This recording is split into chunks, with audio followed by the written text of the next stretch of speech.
할렐루야. 수협에 나오신 모든 성도님들 환영하고 축복합니다. 좌우에 계신 분들과 함께 인사하며 시작하겠습니다. 사랑하고 축복합니다. 네, 사랑하고 축복합니다. 네, 사랑하고 축복합니다. 오늘 우리가 살펴볼 창세기 35장 본문은 하나님께서 다시 야곱을 베델로 부르시는 장면으로 시작이 되고 있습니다. 새벽에도 한번 말씀을 드렸지만 베델은 야곱에게 있어서 매우 특별한 그런 장소였습니다.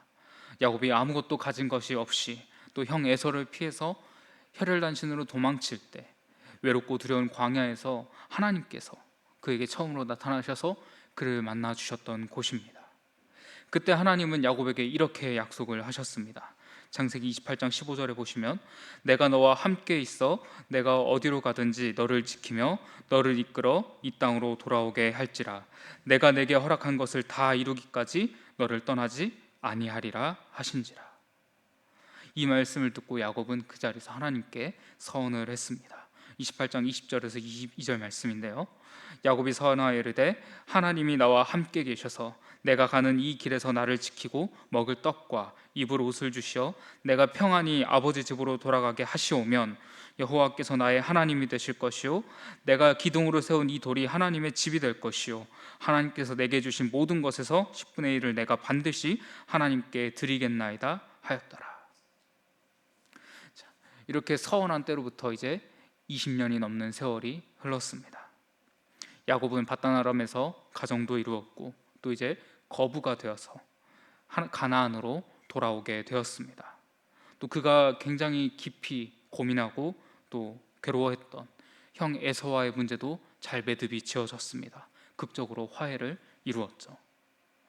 그를 둘러싸고 있던 모든 문제들이, 여러 문제들이 무사히 해결되었고 이제 본인의 꿈이었던, 떠날 때의 꿈이었던 무사 귀향의 꿈도 잘 이루어진 것입니다.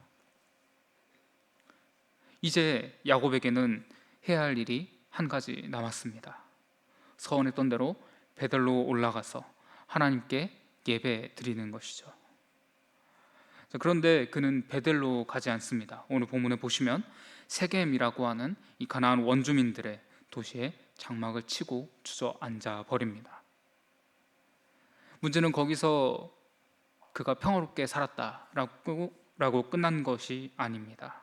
그곳에서 끔찍한 비극이 닥치게 됩니다. 오늘 본문 앞장 창세기 34장에서 디나 사건이 일어났습니다. 더 나아가 이에 분노한 아들 시므온과 레위가 세겜 남자들을 속이고 그들을 학살하고 그 도시를 노략질하는 그런 사건이 벌어지게 됩니다. 이 일로 인해서 주변 가나안 족속이 연합해서 야곱의 가문을 멸절시킬 수 있는 그런 위기에 처하게 됩니다. 완전히 풍전등화의 상황에 놓이게 된 거죠. 여기서 무언가 계획을 마련하고 또 상황을 해결할 타개책을 마련해야 될 족장 야곱은 이 상황에 완전히 매몰되어 버렸습니다. 함몰되어서 이 절망과 두려움 때문에 아무것도 하지 못하고 꼼짝도 못하고 주저앉아 버리는 그런 상황이 벌어지게 됩니다. 바로 그때 이제 오늘 본문이 시작되는데요, 하나님께서 야곱에게 말씀하십니다. 1절입니다. 하나님이 야곱에게 이르시되 일어나 베델로 올라가서 거기 거주하며 내가 내 형 에서의 낯을 피하여 도망하던 때에 내게 나타났던 하나님께 거기서 제단을 쌓으라 하신지라. 하나님은 지금 두려움에 마비된 야곱에게 베델로 가라라고 명령을 하십니다. 이 말씀은 그냥 세겜에서 잘못을 저질렀으니까, 문제가 생겼으니까 베델로 피신해라, 장소로 옮겨라 라고만 하신 것이 아닙니다. 다시 은혜의 자리, 약속의 자리, 예배의 자리로 빨리 돌아오라 라고 하시는 부르심인 것입니다. 하나님께서 야곱을 처음 만나셨을 때, 처음 만나 주셨을 때를 떠올려 보십시오. 아무것도 없었습니다. 보잘것없는 거짓말쟁이였습니다. 할 것이 없어서 아버지와 형을 속이고 밤새 달아났던 그런 도망자였습니다. 도대체 어떤 자격이 그에게 있었겠습니까? 그러나 하나님은 그에게 주권적인 은혜로 하나님께서 그를 택하셔서 찾아와 주셨습니다. 오늘 본문에서도 마찬가지입니다. 야곱이 먼저 하나님께 기도하지 않았습니다. 야곱은 아까 말씀드렸던 대로 그냥 상황에 매몰되어서 주저앉아 있었습니다. 두려워서, 겁에 떨면서 하나님께 살려달라고, 해결해달라고 구하지도 않았습니다. 그냥 엄두조차 내지 못하고 가만히 있었던 그에게 하나님께서 또다시 먼저 찾아오셨습니다. 그리고 부르십니다.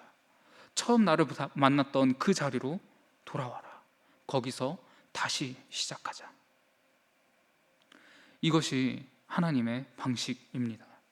우리가 실패하고 넘어졌을 때 우리를 포기하지 않으시고 먼저 찾아와서 우리에게 손을 내밀어 주시는 그런 하나님의 주권적인 은혜의 방식인 것이죠. 우리는 실패하면 하나님께 나아가기를 주저합니다.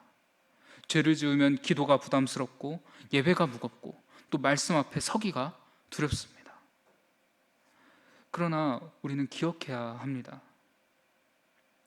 실패했기 때문에 하나님께 못 나가는 것이 아닙니다.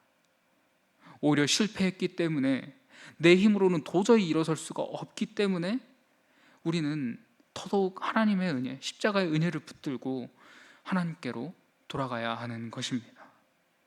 오늘 본문에서 야곱에게 말씀하신 것처럼 주님은 오늘도 실패한 우리에게 말씀하십니다. 일어나 다시 베델로 가자. 손을 내미십니다. 하나님의 이 명령 앞에 야곱은 단호한 결단을 내립니다. 2절에 보시면 야곱이 이에 자기 집안 사람과 자기와 함께한 모든 자에게 이르되 너희 중에 있는 이방 신상들을 버리고 자신을 정결하게 하고 너희들의 의복을 바꾸어 입으라. 야곱은 단순히 베델로 이사 가자라고 하지 않았습니다. 예배 자리로 나아가기 전에 전제 조건 3가지를 명령하고 있습니다. 이방 신상 제거, 정결, 의복 교체. 이 과정 속에서 우리는 야곱 가정의 민낯을 봅니다. 라헬이 아버지 집에 숨겨왔던 드라빔, 또 세겜에서 약탈했던 우상과 전리품들, 그것들이 이 집안 구석구석, 장막의 구석구석마다 숨겨져 있었습니다. 하나님의 언약 백성, 하나님을 믿는다고 하면서도 우상을 함께 섬기는 그런 혼합주의적인 신앙관을 그들은 가지고 있었던 것이죠. 그래서 4절에 보면 야곱이 이제 가족들의 우상 신상들을 모으고 또 귀골이라고 적혀 있는데요. 이제 우상을 섬기는 어떤 부적과 같은 것이었습니다. 이런 것들을 전부 모아서 세겜 근처 상수리나무 아래에 전부 묻어버립니다. 잠깐 치워둔 것도 아니었고 나중에 아쉬울 때 다시 꺼내려고 보관한 것도 아닙니다. 완전히 단절하고자 파묻어 버린 것입니다. 이처럼 하나님께 돌아가는 길에는 반드시 버림이 있습니다. 또 회복에는 정결이 필요합니다. 다시 말해 예배의 자리로 돌아가기 위해서는 하나님 앞에 가지고 갈 수 없는 것들을 우리가 내려놓아야 한다는 것입니다. 우리에게도 묻어야 할 것들이 있습니다.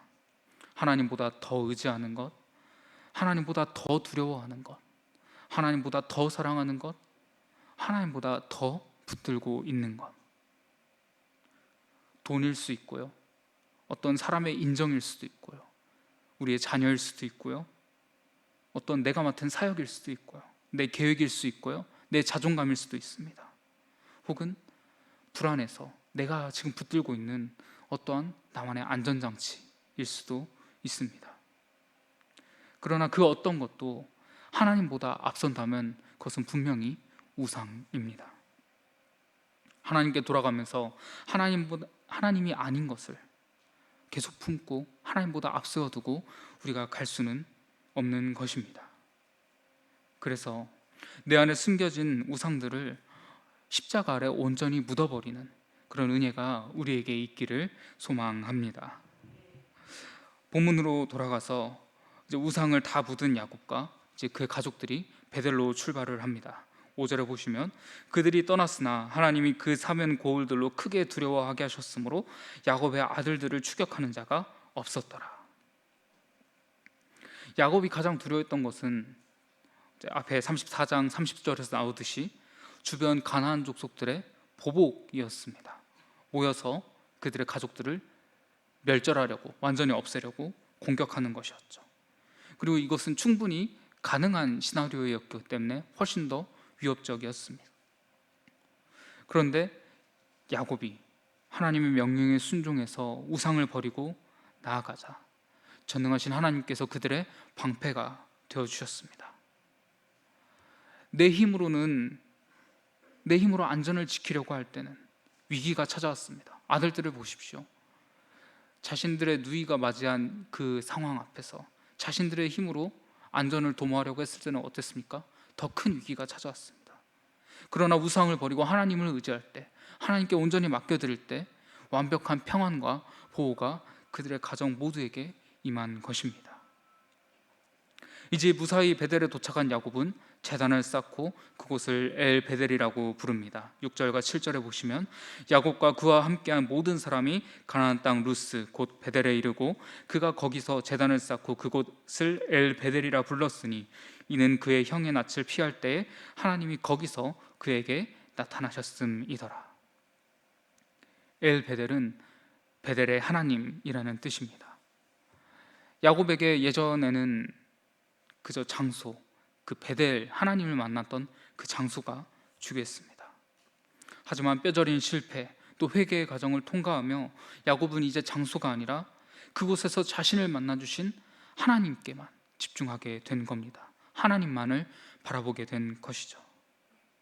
그러자 하나님께서 다시 야곱에게 나타나십니다. 10절에서 12절에 하나님이 그에게 이르시되 내 이름이 야곱이지만은 내 이름을 다시는 야곱이라 부르지 않겠고 이스라엘이 내 이름이 되리라 하시고 그가 그의 이름을 이스라엘이라 부르시고 하나님이 그에게 이르시되 나는 전능한 하나님이라 생육하며 번성하라 한 백성과 백성들의 총회가 내게서 나오고 왕들이 내 허리에서 나오리라 내가 아브라함과 이삭에게 준 땅을 내게 주고 내가 내 후손에게도 그 땅을 주리라 하시고.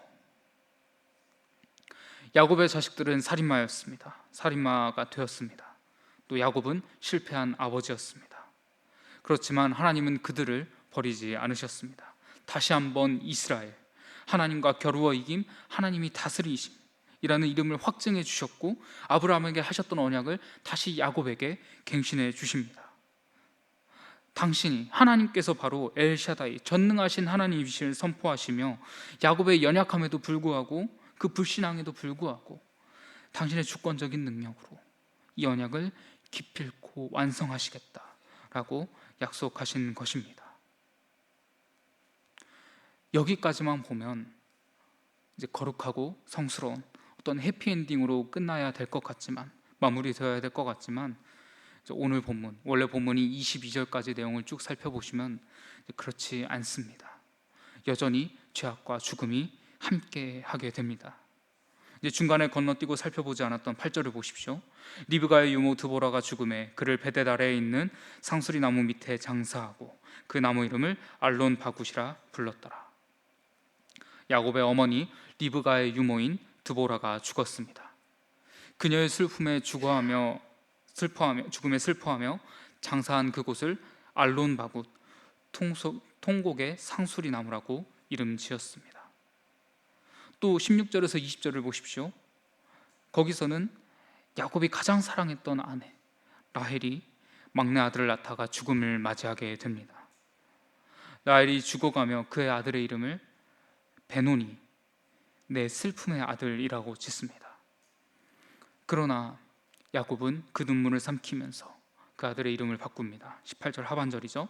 그의 아버지는 그를 베냐민이라 불렀더라.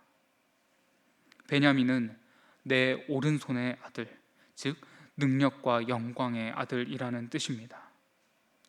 야곱은 아내를 잃는 그런 뼈를 깎는 슬픔을 통과하고 있지만 이 절망 속에서도 엘샤다이 하나님, 그분의 약속을 바라본 것입니다.